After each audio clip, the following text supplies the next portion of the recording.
Welcome back to season 3 of Comic Book Nation, the official podcast of Comicbook.com. I am your host, Kofi Outlaw, and with me today, I got Janelle Wheeler. Hey, everybody. And joining us, one of our jack of all trades superstars, and going to be joining me today to help me break down what's going on in the world of anime. Mr. Evan Valentine is back with us. Hey, thanks for having me, guys. Really appreciate it. So, you're coming in here to a kind of a hot show that we got going. This is a hot potato we have going right now. As we are show, sure.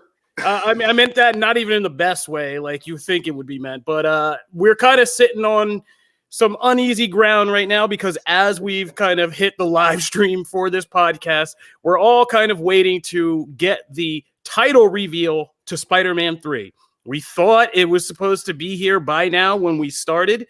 There are a lot of rumors flying around the internet, trending right now as we speak about what this title is going to be, but we have not officially gotten it yet. So we are going to talk a little bit about what we're hearing, and then we're going to go through this podcast, and we might have to freak out on you guys with a live reaction to bring it all back once this title drops. So that's where we're at. But as you notice, my co-host Matthew Aguilar isn't here yet. More surprises, he could be popping in here at any minute. He is out doing something super secret for the Comicbook.com team. There he is. Speak of the devil, and he shall appear like Mephisto. Mephisto! Yeah. Confirmed. Yeah, so there's Matt. We just were saying you might pop in here at any second, and you literally popped in at that second. Yeah. So that's where we are with Matt. That's where we are with the Spider-Man 3 thing. Just wait and see all around. But hey, the Matt thing worked out. So here we are. Okay, so Spider-Man 3. We're in our live wait to get the title of this movie. The cast spent yesterday trolling us with fake titles that had us all jumping, going, oh my God, here it is. Tom Holland hit us with what? Phone Home. Zendaya hit us with Home Slice. That's the best one. Yeah, that was the best one. That's it had the best one. Memes. Mm-hmm. And what was Jacob Baton's? Home Wrecker. Yeah. So the cast is having fun, just messing with song. us. Yeah. But I was just like into the whole Phone Home thing. I mean, I love E.T. and I just thought there could be a lot of fun things to do with like aliens or the multiverse or stuff like that. But right now, as we are speaking, Spider-Man 3 is a huge trending topic, but it looks like one of the titles that's taking the lead on Twitter right now is No Way Home for Spider-Man 3. And that seems to be the one that fans are kind of putting their chips behind. There's also some other big popular ones, The Way Home and Home Worlds. I love Home Worlds. Home Worlds would be, that would really set it off, right? Yeah. I mean, especially where our tinfoils are and how big they've gotten from WandaVision right now. That would really set it off. So which title going around do you guys like? I mean, we'll just take these top 3, The Way Home, No Way Home, and Home Worlds. Janelle, you already outed yourself. Yeah, they all make sense in their own way. And the whole thing about all of this stuff dropping yesterday is that we could deep dive into, like, was it the Tom Riddle weird anagram thing? Like, was the title hidden somewhere in there? Like the colors of each logo, what did they stand for? I mean, we can seriously like dissect this, and that if we have to, we will. But my favorite is Home Worlds. It just rings better to me, and I like the concept of the multiverse and different worlds, and it just seems good for me. But honestly, all of them are good. Even the trolly ones. Like, I like Phone Home because I'm an ET generation. I like Home Slice because I say it. Yeah. Like, it's part of my everyday vernacular. You know what I mean? Like, yeah, I said vernacular. Yeah. Yeah. That's big right. words. Big words. I think that just where this franchise has been and where it's headed, I think No Way Home is the most appropriate, because Spider-Man ain't ever getting just a solo franchise by himself. I mean, you're out here, and you're gonna be out here forever and just kind of spread around everywhere. So there is no way back to that solo franchise. Sorry, we're just going forwards, but that's the one I'm throwing my chips behind, because I mean, this is the kind of end of an arc, and it is going to be some kind of change, and I don't know where we're going to go from here. So we're not going to spend. I mean, Evan, Matt. Evan, let's get you on. We haven't heard from you. What do you put your chips behind? Because little known fact, Evan's also a comedian. So like, what's bringing the fun? No pressure. I dabble. No pressure on it. Make us laugh.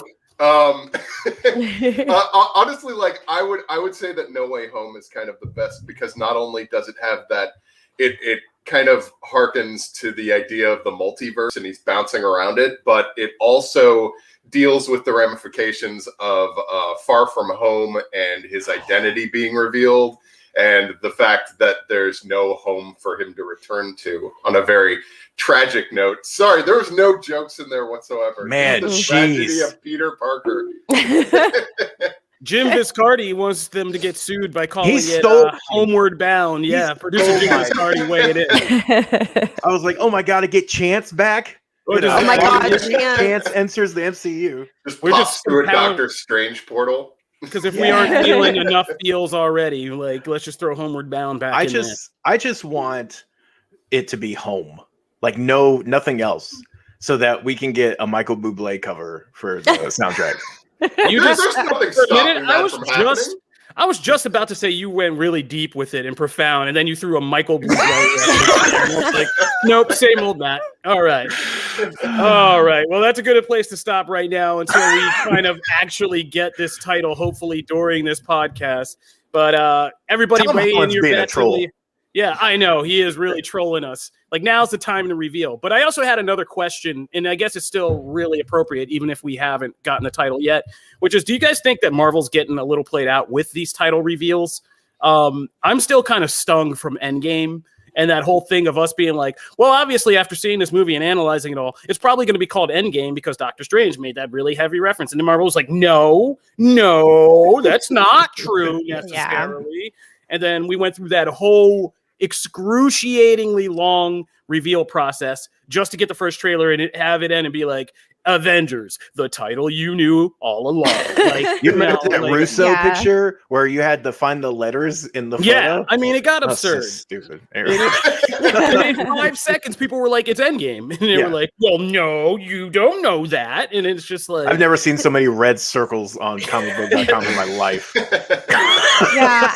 have a comment in the chat. It's just a title. I don't understand the hype around it, but that might just be me. I kind of agree with this sentiment. I feel like, I'm ready for the content. I need more than just a title myself. I think, Kofi, I kind of agree with you. The played out thing with these titles, and I think it's funny what they did. They trolled us to kind of make fun of how bad it's gotten with these title releases. But yes, I think that it's time. Like, we've waited long enough, and also, like, it is just a title. Like, we're gonna sit here and scrutinize and go crazy.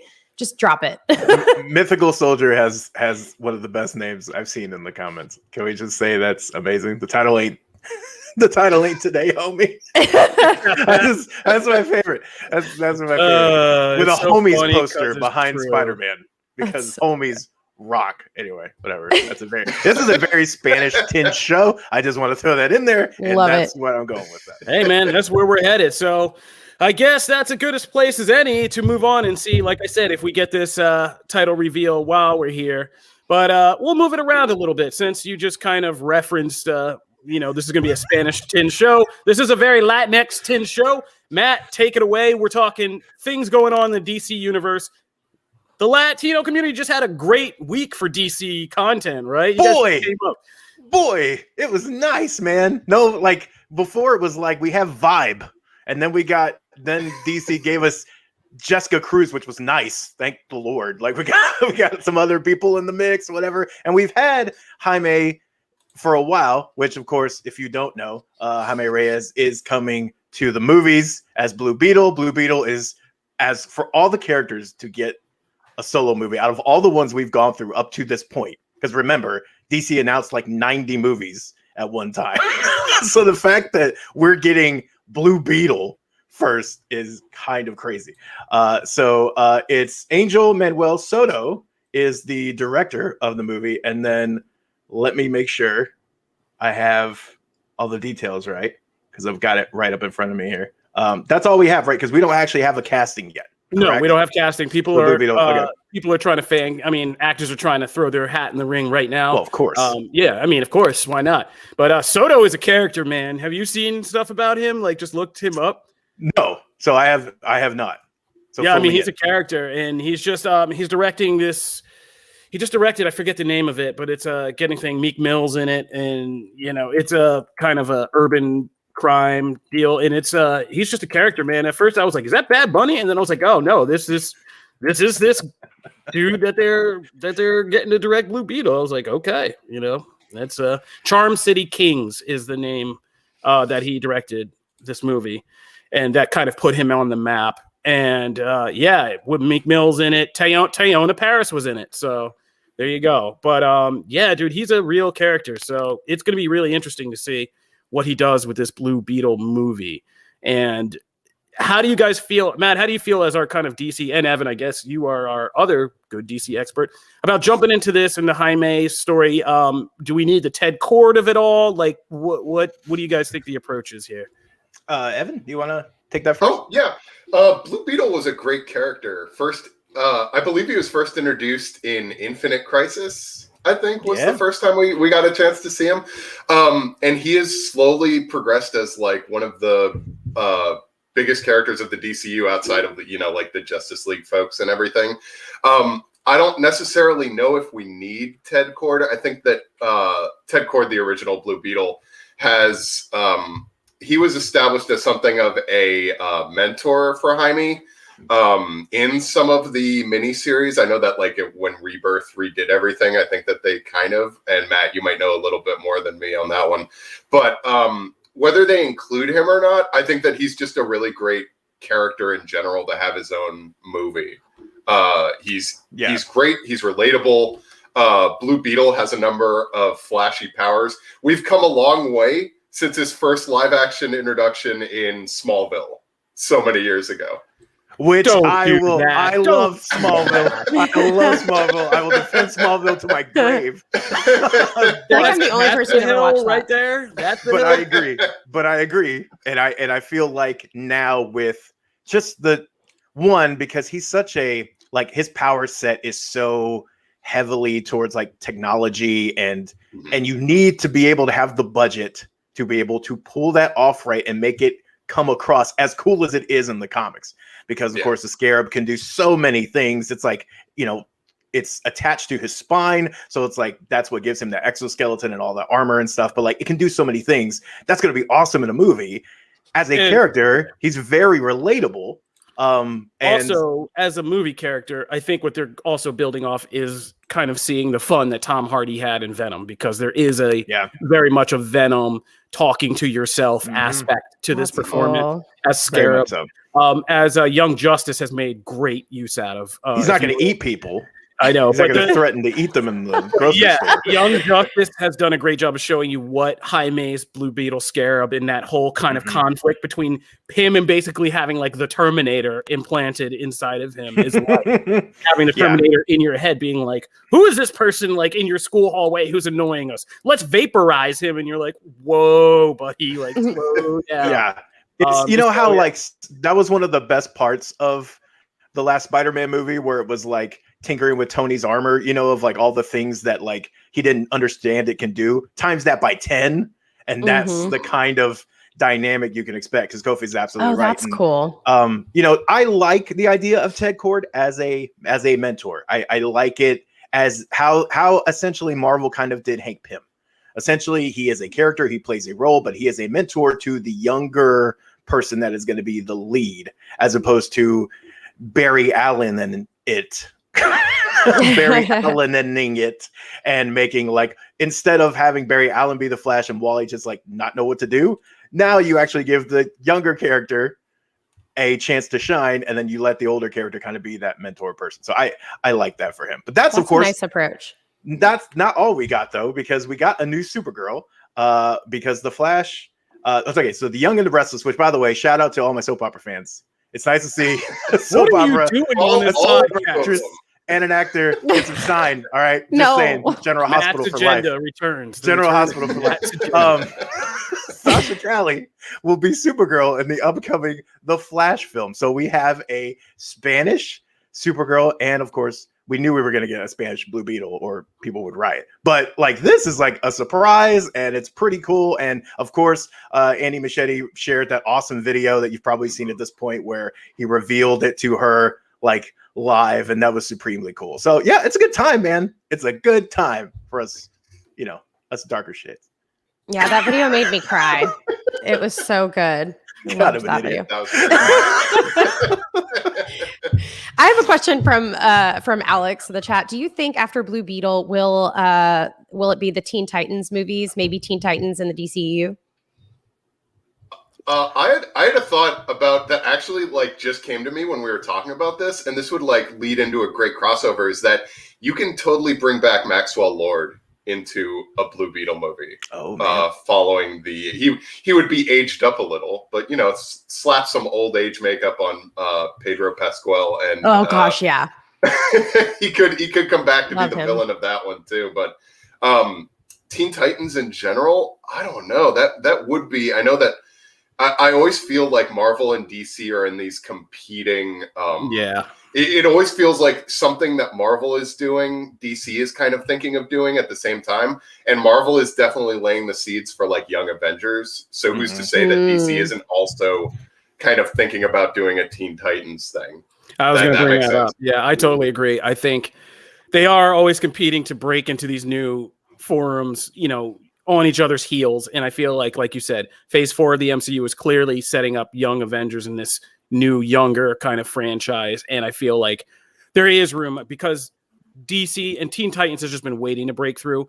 I mean, it's been a hit on animation in both kind of, you know, in the Young Justice series. Mm-hmm. It's been a pretty good hit in live action in the Titan series on HBO Max. And so like the movie, it seems like it's inevitable once we get, it just depends on like what kind of form it takes.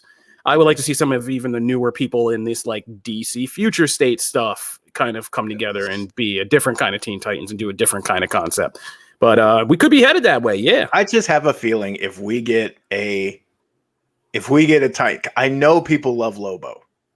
Right? And everyone's like, I know his solo movie has been rumored and a bunch of other stuff, right? And that character is popular.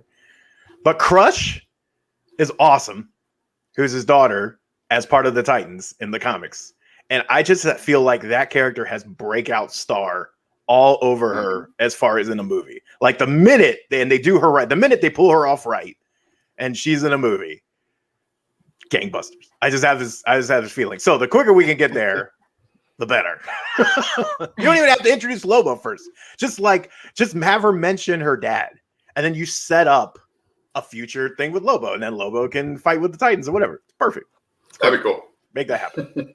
Also, the thing I like about the Supergirl casting, I will say this, is people were kind of like, you know, people get hung up about, you know, the race change. First of all, she's an alien. Everybody chill out. Like, this is an alien. Okay? Anyway, and the thing I liked about it is I think it was just kind of concept art people put together and stuff, but she does look like, this actress looks like she could be Henry Cavill's cousin. Like, really. Yeah. Like, you know, so and that was my takeaway. It wasn't like, Wild. well, I look at her and see her ethnic makeup. It was like, no, that looks like Henry Cavill's cousin. Yeah, like if you told me Just that was Henry please Cavill's cousin, don't dye her like, hair blonde. No, I mean, they won't. in this God. version of things, just like I said, she looks like Henry Cavill's cousin. We don't need to do much. Thank goodness. Yeah. Hey, look, I love Melissa Benoist as Supergirl. Yeah. I think she's a fantastic Supergirl. So, and I'm going to probably really, I mean, I've liked Machete's other stuff. I am cautiously optimistic about Flash. I still almost don't believe it exists, but once we actually start seeing stuff, like I will start to believe in this movie that it actually is going to happen. But like, it's cool. You can have 5 Supergirls. Who the hell cares? Like, Yeah. it's More cool. content. Yeah, I mean, in this movie, you really can. So, I mean, Exactly. it's kind of crazy. And some people in the comments make us think like, yeah, they got to still sell this Flash movie concept, but they're working on it. All right. Just as a final DC note before we take a break and come back and talk about WandaVision, did anybody watch the Superman Lois premiere? I did not, but I read a little bit and then I saw some images which look really cool, but I did not get to watch it. Evan?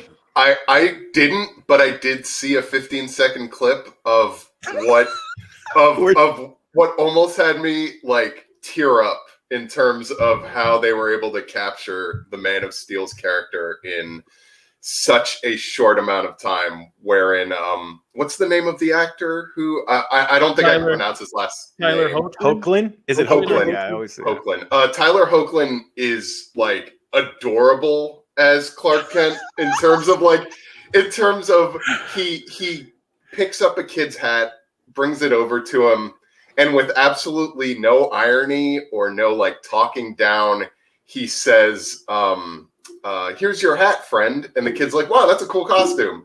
And Superman goes, thanks, my mom made it for me, and blasts off into the stratosphere, which is such a Superman wholesome, corn-fed, wholesome Kansas farmer boy Is moment. that when he's wearing the classic suit? Yeah, Or is he- yeah. okay. yeah, I saw that clip too. That's the awesome. original So Superman suit. And that was just like, love or hate Henry Cavill's rendition. I think that's take on Superman is one that we haven't seen as often in media, which is just like, he's adorable to the point of frustration. And that's just kind of like, that's kind of who Superman is, really. Like, he's a boring Kansas kid with the power to move planets. And I thought that they kind of nailed it with that.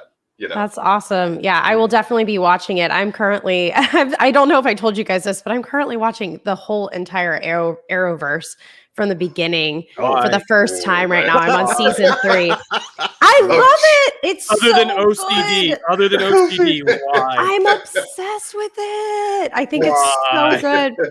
I'm right. loving it, but I will be adding that to the mix, and I can report on it next week if you'd like me to. You guys have big, pretty words. I actually am halfway through it. So real quick, I'm just going to drop that. I think the word to take away from this is pleasantly surprised. I think some people have said in the comments, and I am halfway, like I said, halfway through. And that's the word I would apply to this. It is pleasantly surprising that Superman and Lois kind of works. I thought the concept was going to be cheesy, Superman and Lois as parents and stuff, but it's actually pretty deep. And I think what it is it's a great series for people of my age group who grew up with the Reeve films, and that spirit, and even had the kind of transitional spirit of going through like the Henry Cavill stuff, but are now at that age where we are parents and kind of dealing with and they deal with serious things. Like one of their kids has a real serious kind of emotional disorder. The other one's like a easy kind of jock and popular guy. And it's just good. And what I think the actors and Tyler Hoechlin, oh God, I'm butchering his name. Sorry, man. I think what they do good is they ground the family drama is actually interesting and timely and about like real stuff, and real emotional stuff happens in this pilot, and especially for Superman. And it really does a good job of showing you this concept that the guy with the powers of a god still struggles with family and being a father and what to do and his own father connections and childhood and all that stuff. And they do a good job, and it's really interesting. And there is some, for CW, I'll give it to them. There are some really impressive Superman sequences that look pretty cool in it. So pilot was so far is pretty on point, and even the kid characters are kind of interesting and well cast. And does he stop a bullet with his eye? I have not seen that Real yet. question. He does stop a nuclear meltdown by by stirring up the ocean, freezing it, and carrying a huge chunk of ice to a reactor. So there are some good concepts where you're like, okay, that is some smart Superman stuff. Like, yeah. All right. As somebody who just had to do that to get out of my house here in Nashville the last week, I really appreciated that. Yes. I've been tossing ice chunks too, so I get it. But yeah, check out Superman and Lois, because I mean, it is better than I thought for the Arrowverse. But while we're sitting here, yes, we've had some breaking news. Do we have it? Do we have the title? Not the thing you want, not the thing you came here for, but the thing we've just posted. We already have it up. When Marvel's Loki is arriving. Yes. Marvel's Loki will be arriving on June 11th. Shout outs to Anne for putting that in our chat. Yeah, I wrote that up right before I came on, but I couldn't tell you guys yet because, contracts. But now that we're free of that little restriction, yes, it's coming on June 11th. So we're going to have this kind of gap. WandaVision will finish up the next couple of weeks. We're going to get Falcon and Winter Soldier mid-March. That's going to be 6 episodes. That'll wrap about mid-April. Then we're going to have a little bit of a gap because then Black Widow is still slated to come out in May. And then we'll have another little bit of gap before Loki arrives in June 11th. So that's kind of what we're looking at for Marvel content. in the first half of this year. So pumped about Loki. Yeah, so am I. And I think after WandaVision, we're all going to be like really chomping at the bit because this series has gone kind of under the radar. I'm just trying to like write this up, and I was like, there's not a whole lot to say about this. People have been really kind of quiet about like what's happening. We know Owen Wilson's in it, female Loki's in it, and there's like Kang, the Time Variance Authority, and all that. Kang and Mortis stuff might come into play, or is it already in play in WandaVision? But yeah, Loki, June 11th, breaking news. You heard it here first. And we'll be getting Star Wars The Bad Batch on May 4th. So this year, when you're kind of Star Wars celebration, May the 4th be with you. You will also get Star Wars The Bad Batch, which is also increasingly looking like a great series set after the fall of the Republic and this elite kind of batch of clones that were so cool. And Fennec Shan will be in it, Ming-Na Wen's character from The Mandalorian. So... And there's some rumors we've heard about the Star Wars series that could even involve Baby Yoda. So keep your eye on that. Baby Yoda. Baby Yoda. All right, we're going to take a break, pay some bills. But when we come back, we are going to talk about WandaVision's big villain reveal and some theories we have about that. And we got to talk comics because this is Comic Book Nation. And Evan's here. We're going to break down some anime for you. So stay tuned for all of that.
I guess we paid all our bills and we back.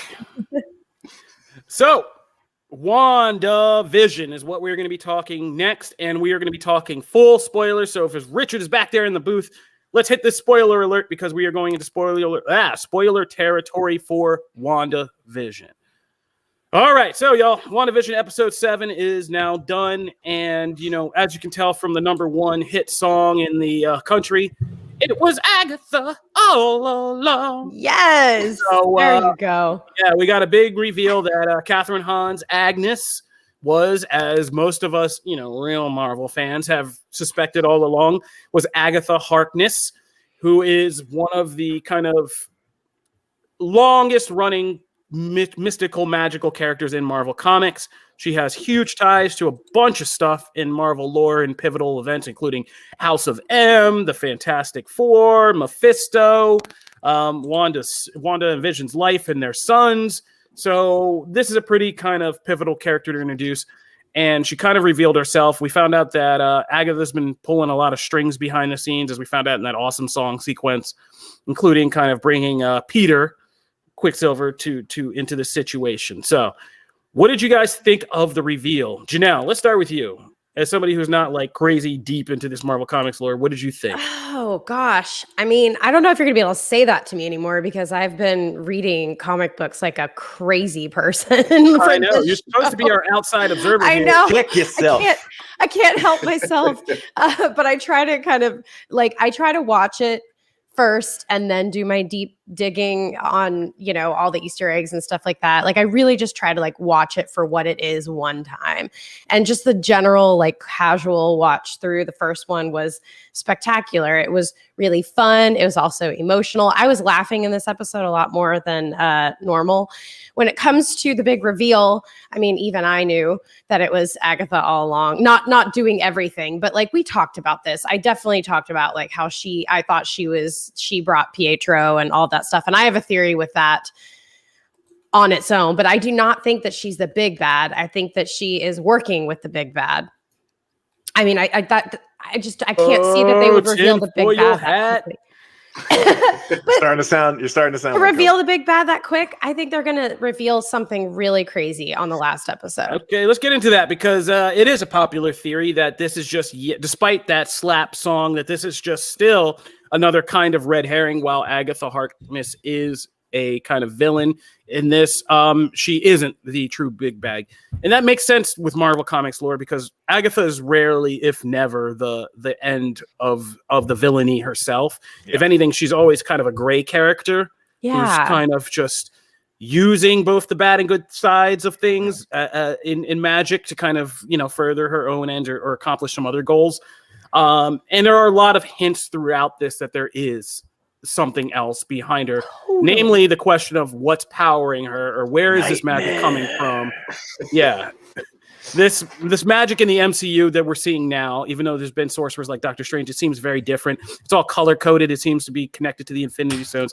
So who is backing Agatha? What is that creepy book? Who does that talk to? Because it looks like the Darkhold from Agents of S.H.I.E.L.D., which again, I'll point out that season was the last time we had this weird mix of Marvel technology and supernatural mysticism and the Ghost Rider framework, Darkhold storyline. And yeah, is she talking? And there's her bunny's name, Mr. Scratch, was a code for the devil and a villain and the things. And there's all kinds of clues going back to the second episode with her saying the devil, that's not all the devil's in, and putting it out there in front of our faces. So we have some breaking news as well. What? Oh God, I can't handle it. I can't handle it. Did it break? Am I making this up? What? Chat, can we get confirmation on the title? I think it's been released. No way. Yep, there it is. No way home. There it is. There it is. Okay, let's do live reaction. So Holland posted a video. We were looking at it, and it's him, Zendaya, and Jacob coming out of the director's office. Yeah, and they're kind of having a little funny conversation here. Oh, they're ragging on Holland for spoiling things. That's good. Oh, and it's just on a whiteboard. They walk out past Spider-Man No Way Home, baby. That's I love it.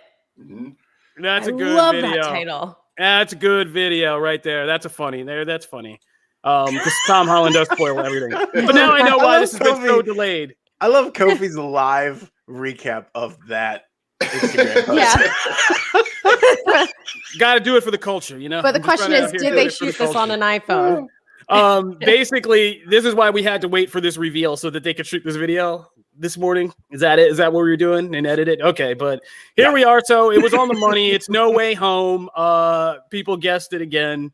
So now how do we feel about these title reveals now that we know this title? We've already talked about how sad it is. So yeah. They need to be better. If I'm going to go through all this rigmarole every time a title gets released, at least make it like Doctor Strange, it's like multiverse, like madness, like things like that need to be in the name. It can't be like Endgame was such a letdown after all the people were like, no, it's not Endgame. It's all these other ones. And people were like going crazy out of the box trying to think of names. And then we got Endgame and it was like, oh, it's like No Way Home is kind of like that. It's like the duh title.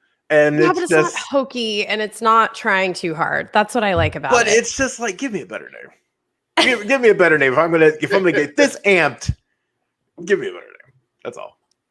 I think they gave you the name, the other options in the trolling, right? I liked Home Slice. It should have been Home Slice. Or if you're not gonna do Home Slice, do Home Skillet is another wonderful option. Nope. That's great. You love that Spidey has a home trilogy, says Geek the North. I like that too. I'm glad that they decided to bind all those movies together. Something else that has been very curious is obviously all of these little, hints with last night with the drop of the 3 different titles. But a lot of people are referencing that back to 3 titles, 3 Spider-Men. Yeah. How do you say Spider-Man plural? Spider-Man. You can't say Spider-Man.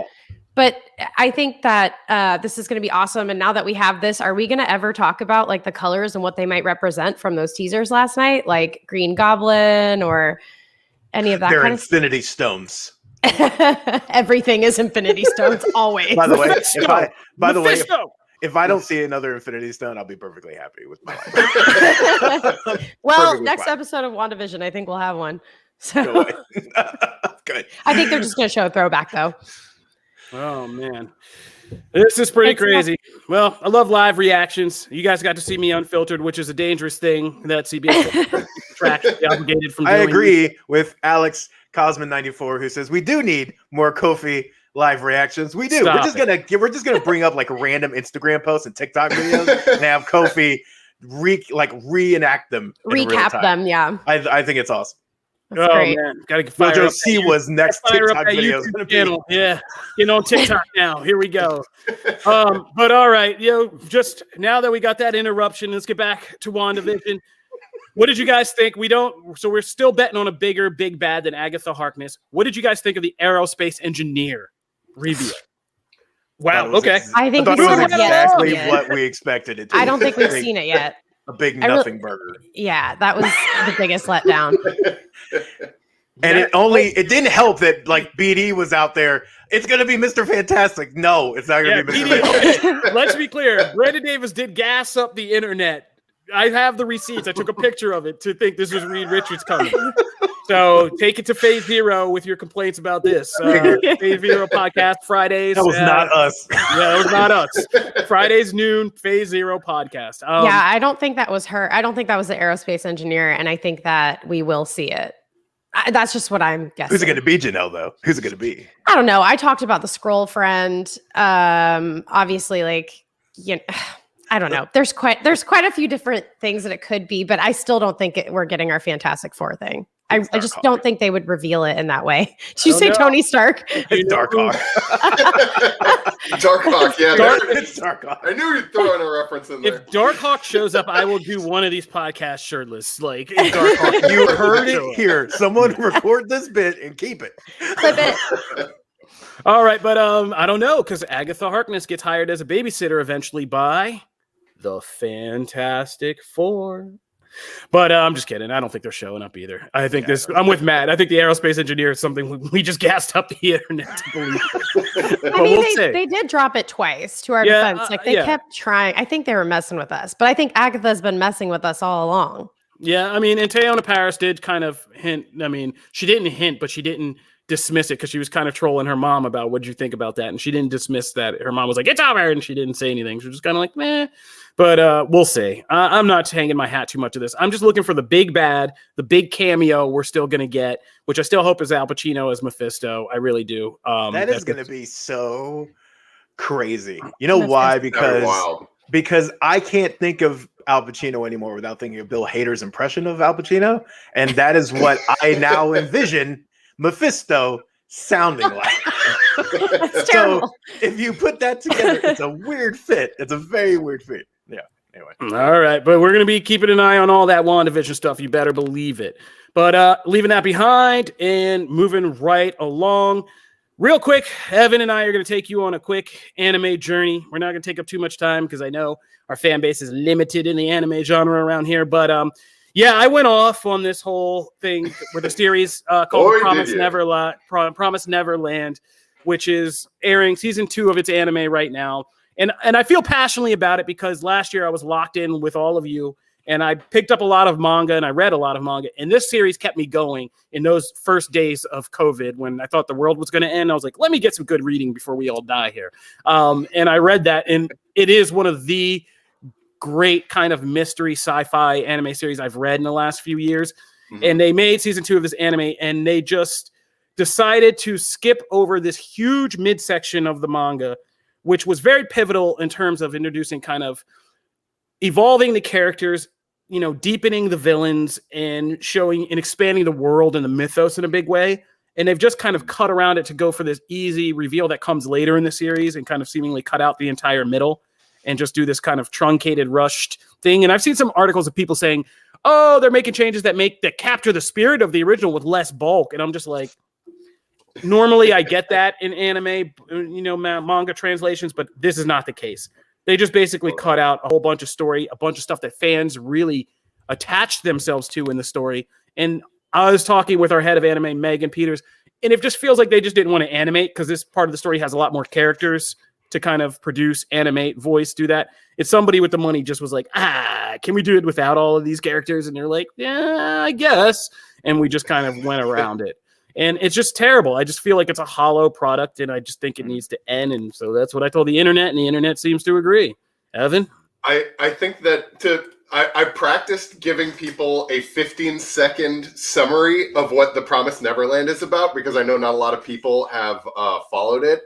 But The Promised Neverland is an anime series that basically follows a group of orphans who are living in a orphanage called the Gracefield House, wherein they discover at the end of the first episode that one of the orphans, who was apparently adopted, was instead served up to a group of monsters who are actually running the world. And so the first season is essentially them attempting to not only figure out how to escape, but also playing a game of cat and mouse with the monsters and Mom, who is essentially their house mother, who is on board with the monsters who are looking to eat them. The end of the first season ended with these kids finding a way to escape and discovering the world outside of their borders. And the second season explores that world, as Kofi said, not in one of the best ways that they could have. I think that Kofi hit the nail on the head with talking about how animators have to kind of figure out the best way that they're going to present a story from the manga source material. And unfortunately, when it comes to The Promised Neverland second season, they obviously weren't able to do that. I know that you, Kofi, had read the manga. I myself haven't. I've just been watching the anime. And even I knew something was very off with it in terms of the story that they were trying to present. And I think the internet as a whole has kind of agreed with that. I don't know how they can kind of right the ship in terms of being able to turn things around, or maybe they'll take it to heart with a potential third season. The Promised Neverland is going to be big in terms of they already have a feature-length live-action film that's been released in Japan. They're working on a live-action Amazon series that's coming out in the near future. So really, there's a lot of incentive to making the anime series good and continuing to live up to the high standards that were presented in the first season. So, fingers crossed that they're able to do that. But yeah, it's a mess right now. And Kofi, you're 100% correct in terms of, the second season just hasn't been able to live up to the standard presented in the first season or in the manga itself. Yeah, that's where we are with that. Just some quick anime updates before we move on, because we're not spending too much time here. If you guys are into Naruto, and even if you're not into the spin-off series Boruto, big stuff just happened in the Naruto series. Like, you're gonna cry if you're a fan of Naruto. Some big stuff just happened, not just to Naruto, but to Sasuke as well. The older generation's getting old and getting moved out of the way. They old into the retirement home. Yeah, they're going towards the retirement home. It's not as, and it's sad. It's really sad because sad. This saga, you're like, oh, you do get older and you just start losing your potency, and it's getting crazy. So some big stuff just happened, and they're old yellering Naruto. Some rival John in the comment. In a way, no, I mean, no joke. Even in a way, yes. So that's going on, and Dragon Ball just decided they're going full franchise. There's Dragon Balls. Yep. You get a Dragon Ball, and you get a Dragon Ball, and you get a Dragon Ball. There's Dragon Balls literally everywhere now. So will this series actually utilize that and, begin to tell stories in a universe of Dragon Balls without Saiyans and Goku, Vegeta, and all that? We'll see. I would, because now it's on the table and possible, but you know how they love to go back to the same old stuff in Dragon Ball. So we'll see.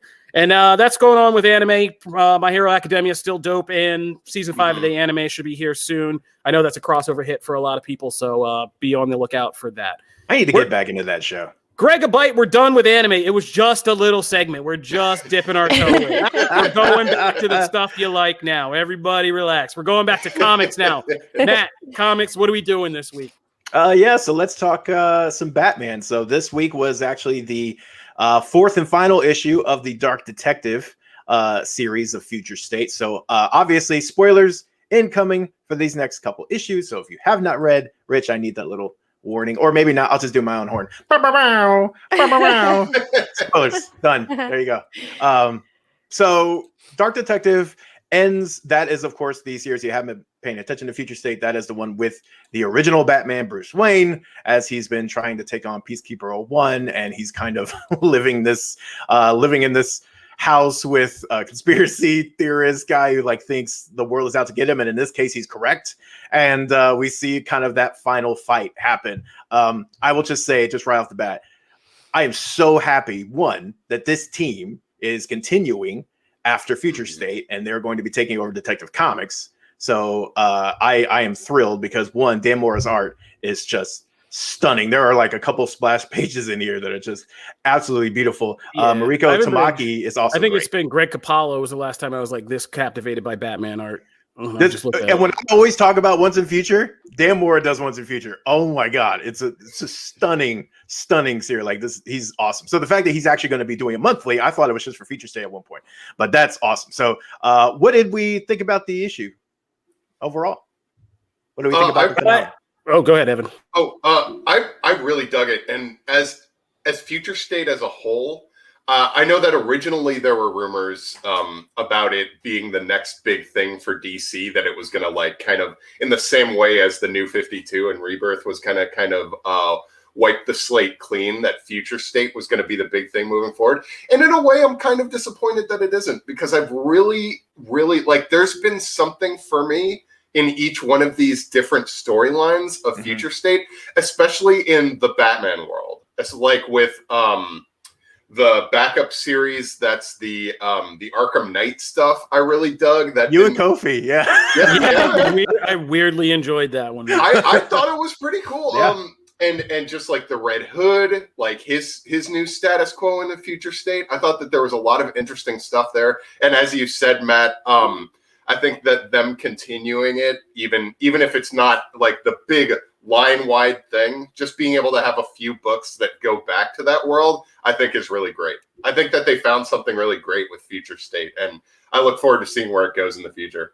Well, and that was what I actually liked about the idea for the line, as opposed to, being this line-wide reshaping of the continuity like 5G was going to be. I liked that it was this, we're going to present a lot of different takes, give these characters to a lot of great creators and see what they can do with them. And some stuff's going to stick and some stuff's not, but let's see what the thing is and, get an idea for it. And then whatever really sticks out, whatever really kind of is a home run, we keep, right? Because like Batman Urban Legends is coming, the Red Hood team and the Red Hood story is going to continue there, right? Same with Grifter. I know some of us kind of dug the Grifter stuff that was happening in some of the other books. That's also going to continue. Outsiders is going to continue in that. So we're going to get, and even if we don't get the continuation of the actual Future State story, like in Detective, we're going to get the same team. So it's going to be a similar vibe and thing. So I like that. That's where we're going with that. Janelle, what'd you think? I thought it was beautiful.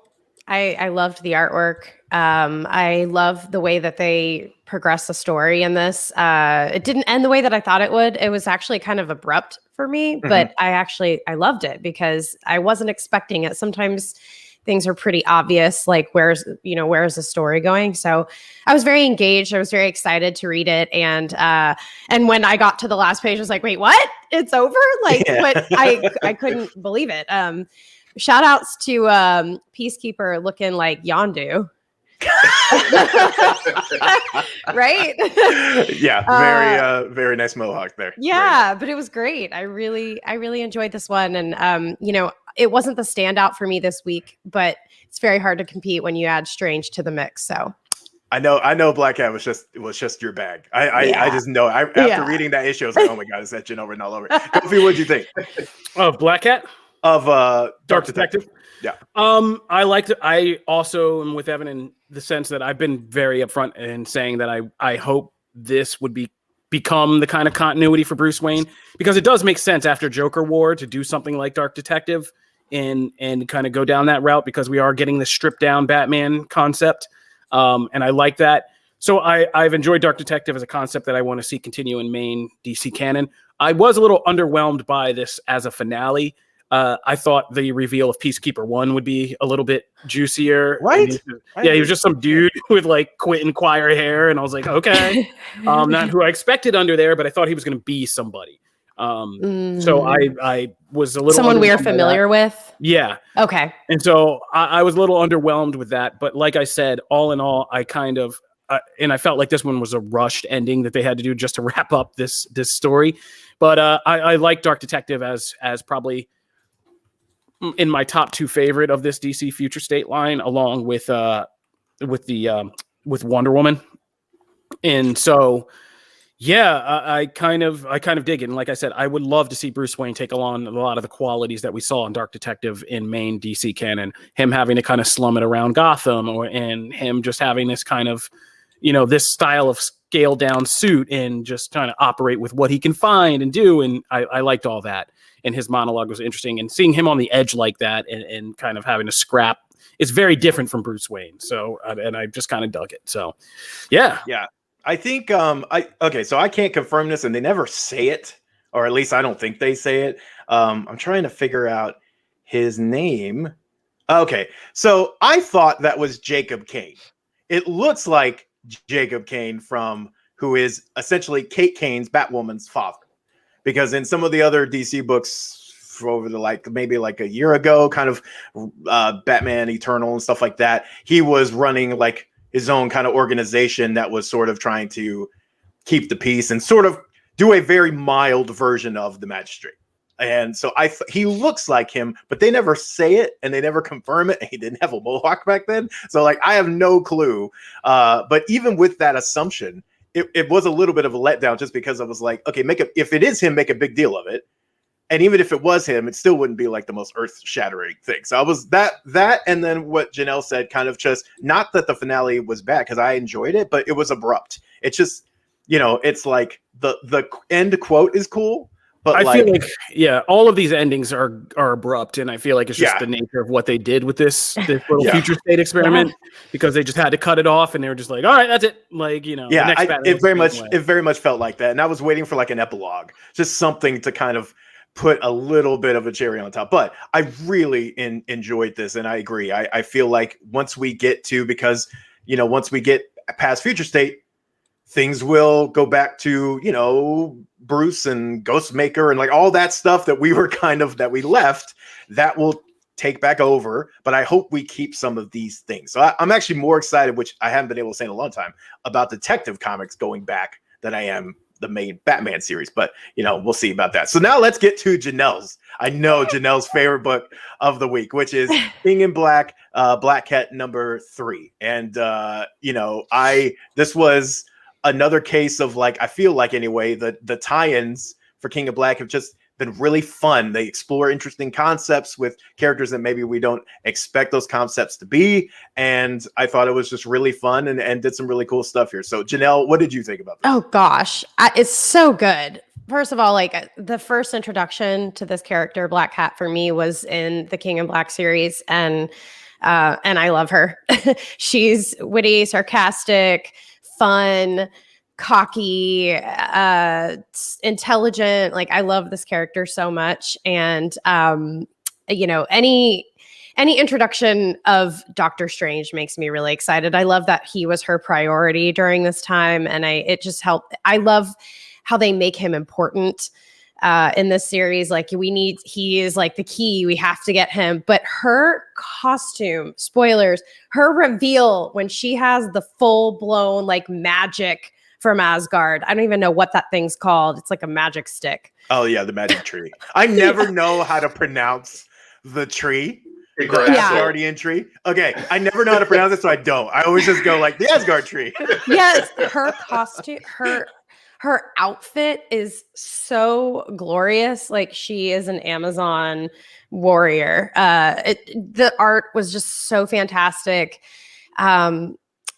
It's such a good. I think that hers is my favorite stories in all of the King in Black.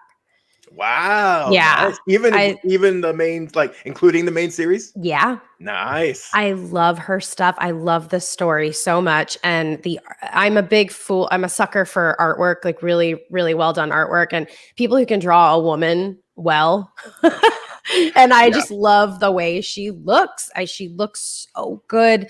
And it's fun. It's fun and serious. Has a cameo from my favorite hero. It hits everything that I need from a comic book. I love it so much.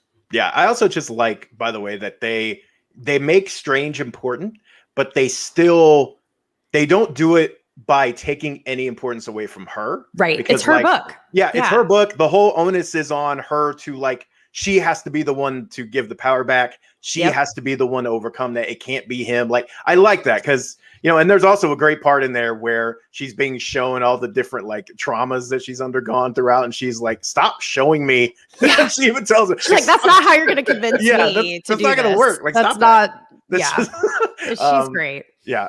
Evan, Kofi, what do you guys think? Normally, and this is a good thing I'm building up to. Normally, I hate like these in kind of interior stories, like soul searching, mind searching stories where a character has to go into themselves and like do all this stuff about their own history. But this one was really good. Mainly because, as Janelle pointed out, Felicia Hardy, the character, makes it a lot better because this is a standard kind of tired comic book trope. And she makes it so good with her commentary, like, yo, dude, stop showing me the times I've been beat up. Like, I get it. Like F you. Like, show me something different. Like, what's in it for me? And she's always a thief. I love that. Like, yeah, power. What's the catch? What's in it for me? Like, and all of that. So her character made it really good and kind of that interplay. Because like I said, I am so not a fan of that trope in comic books because it just gets so played out. I don't either. I'm bored. 9 times out of 10, I'm bored. But this one was fun. Yeah. I think that one of the hardest things I feel for like a creative team is when they have to be thrown into the middle of a crossover event. And seeing what this creative team is able to do with the Black Cat and Felicia Hardy is just really fantastic. Like, I don't know, you guys would know better than me on this, whether or not this is going to continue as a title following the crossover event. Yes. Oh, okay, great. Yeah, I can't wait to see what they come up with when they can stretch their legs a little and like what they have in store for Felicia and everything. I think that the King in Black so far has done a pretty good job. And like, especially with like the Namor stuff, the Agents of Atlas, and a few other books, it's done a really good job of being able to integrate some of the lesser seen characters of the Marvel Universe and not like give them something to do, but also explore their individual characters as giant symbiote dragons descend from the heavens upon the world. It's been really great. I look forward to seeing what they do in the future with the character. That's a really good point, because I feel like that is something that is incredibly hard to do. We've seen it done wrong a million times when you try spotlight some of these other top tier characters, and I don't say that in a derogatory way because I love most of those characters. So like, but like, you try it. Sometimes it just feels like filler. It just feels like, oh well, we're just getting them into a book, and it's like, oh, we're just publishing it so we don't lose the rights. It always has that feeling, whether it's that way or not. And King in Black has done a really good job of making them feel important and giving them something additive to do to the contributing to the whole, and just letting their personality shine. It's been great in that regard. So yeah, I agree. This one has been a unexpected standout. Now, what I will say is that McKay's previous Black Cat series is a great, this picks up from there. So if you want more of that, he's actually been writing the book for a minute. And that was kind of during her whole, like when she became an underworld crime boss and she was doing all that, which was great too. Like they've actually done, Felicia Hardy has actually been one of the more underrated characters over the last few years of Marvel, and they've done a really good job with her. So if you are interested, definitely check that out, but there is more to come as well. So briefly, real quick, I don't know who else had a chance to kind of maybe take a look at it, but Marvel's Voices Legacy #1 did come out, and Marvel's Voices, they've done this kind of thing before where they get a bunch of just really creative people and they try and just make it, as diverse and interesting as possible, just in the amount of different creators that they bring on and let them tell stories. And I got to I have not gone through, I will admit, I have not been able to go through the whole book just because of time. I did. Janelle is a rock star. So I had not been able to do that. What I did read though was the first few stories of it. And I will say, I think this is actually my favorite John Ridley Marvel story so far. It leads off with that, and actually I've kind of been like Kofi. I as much of his comic stuff as I thought I would. But this was great. I thought this was great. And the second story is like Black Cat is with Janelle. The second story in this is like in my wheelhouse. It's Ironheart, Miss Marvel, and Shuri, and they're just like taking time away from superheroing, and it's all this just fun banter and back and forth. It's great. I loved it. Absolutely loved it. So those were two I would recommend. Janelle, since you read the whole thing, Yeah. what else would you recommend?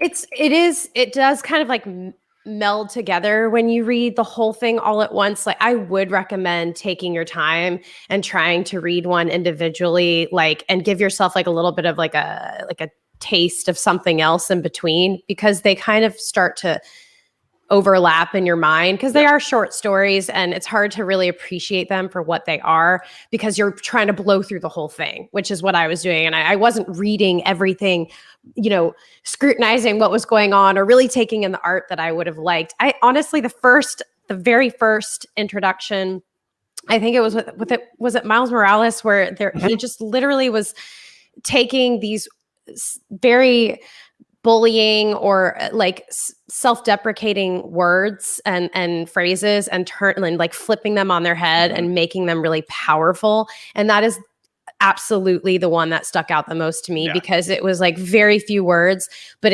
I could see myself telling myself those things, like especially the last one, as like affirmations. That one was great. And it was just really good to see representation here. And there was like a little spotlight on one of the artists, which was gorgeous. It was a great photography shot of this woman, and a lot of stories behind why, these creators created these. Just read the whole thing if you're going to do it. Like actually sink your teeth into the behind the scenes stories from the artists and from the writers, and just take your time. That's what I would recommend, because I wish I took my time a little bit more. Agreed. And that John Ridley story, it was the first one with Miles. That was fantastic. Kofi and Evans, any parting thoughts on that? Give it to a kid, teach them to be better. Like it wasn't really deep reading for me. I mean, there are a lot of cute little stories in there, but it's just like a little trivia thing. Like I said, I'd buy it and give it to my kids so they could learn to read and learn a little bit about inclusivity and stuff like that. Yeah, it's great for that. But that's comics this week. All right, that'll do it for this episode of Comic Book Nation. Thank you guys for tuning in and riding with us on this whole roller coaster to the Spider-Man 3 title reveal. If you guys haven't yet, go back and look at that reveal video and pause it at the end and just look at the whiteboard full of titles for the Spider-Man movie titles they abandoned. There are some really hilarious jokes in there. All of the titles we talked about are on there. There's one that says webcamming and it says keep it PG underneath. Like it's really hilarious. So check out that whiteboard of rejected Spider-Man titles if you want to have a good laugh. If you want to get into Comic Book Nation, we put up new episodes every Wednesday on Comicbook.com and your favorite podcast listening platforms. We also stream live on Twitch, Facebook, and on YouTube. If you want to get into the show regularly, you can follow us at Comic Book Nation or subscribe on your podcast platforms. We're on Apple Podcasts, Spotify, Stitcher, iHeartRadio, and you can tell any smart home device to fire up Comic Book Nation podcast. If you want to get more podcast content out of comicbook.com, along with us on Wednesdays, we have our Marvel-focused Phase Zero podcast on Fridays, and our Pokemon-focused podcast, A Wild Pokemon Has Appeared, on Monday. We got a whole universe here for you guys. Pokemon. If you want to reach out to any of us individually, you can find us at our Twitter handles. I am at Kofi Outlaw. I am at Matt Aguilar CB. I am at Janelle Wheeler. And I'm at EV Comedy. All right. Thanks again, guys. If you like the show, go on Apple Podcasts, leave us a 5-star review. When we get back in our merch closet after we've all been vaccinated, we're going to send out some T-shirts to all our 5-star reviewers. So get your reviews in. A lot of you have, and I thank you for that, guys. Talk to you next time. Again, thank you for riding on us on this particularly roller coaster ride of emotions to the Spider-Man 3 title. We'll hope to talk about more Marvel, more DC, and everything in between next time with you on the Comic Book Nation podcast. See you then. Peace. Adieu. Bye, guys.